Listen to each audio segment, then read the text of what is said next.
एक समय की बात है। एक विशाल जंगल में एक चौड़ी नदी बहती थी। नदी के किनारे एक ऊंचा जामुन का पेड़ था, जिसकी शाखाओं पर काले बैंगनी रसीले जामुन लटकते थे। इस पेड़ पर एक समझदार बंदर रहता था, जिसका नाम था चिंटू। चिंटू न सिर्फ चतुर था, बल्कि उसकी आंखों में एक खास चमक थी, जो उसकी बुद्धिमानी को दर्शाती थी। वह हर दिन जामुन खाता, नदी के किनारे बैठकर मछलियों को देखता और अपने दिन का आनंद लेता था। लेकिन उस नदी में एक मगरमच्छ रहता था, जिसका नाम था भोलू। भोलू दिखने में भोला भाला था, लेकिन उसका मन लालच और चालबाजी से भरा था। चिंटू और भोलू की दोस्ती का आरंभ एक दिन भोलू ने चिंटू को पेड़ की सबसे ऊंची डाल पर बैठे हुए देखा। चिंटू एक जामुन तोड़कर बड़े मजे से खा रहा था। भोलू की आंखों में लालच की चमक आ गई।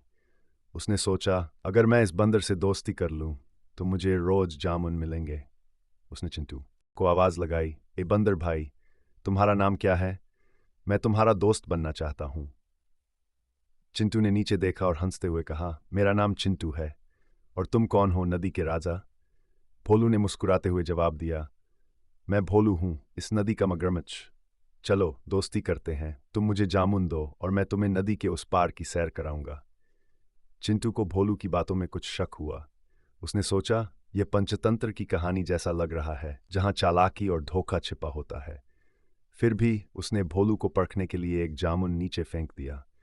भोलू ने उसे खाया और जोर से तारीफ की, वाह, ऐसा स्वादिष्ट जामुन मैंने कभी नहीं खाया। तुम सच में मेरे दोस्त बनने लायक हो।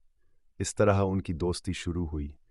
हर दिन चिंटू भोलू को जामुन देता और भोलू उसे अपनी पीठ पर बिठाकर नदी के उस पार ले जाता। वहां चिंटू को नए नए फल, रंग बिरंगे